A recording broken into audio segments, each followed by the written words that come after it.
3號強風信號喺凌晨2點40分發出。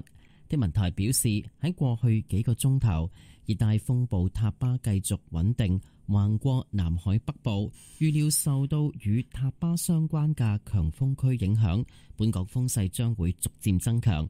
3號強風信號會喺今日日間大部分時間維持。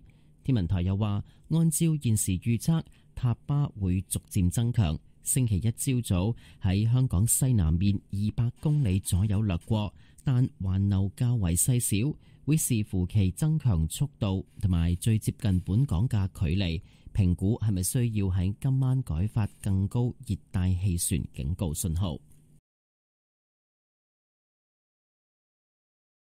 The strong wind signal, number 3, was issued at 2:40 in the early hours. The observatory says that in the past few hours, Tapper continued to move steadily across the northern part of the South China Sea. Under the influence of strong winds associated with Tapper, local winds are expected to strengthen gradually. The strong wind signal, number 3, will remain in force for most of the time during the day today. According to the present forecast, Tapper will intensify gradually and skirt around 200 kilometers to the southwest of Hong Kong on Monday morning. However, its circulation will be relatively small, depending on the rate of intensification and its closest distance to Hong Kong. The observatory will assess the need to issue higher tropical cyclone warning signals tonight.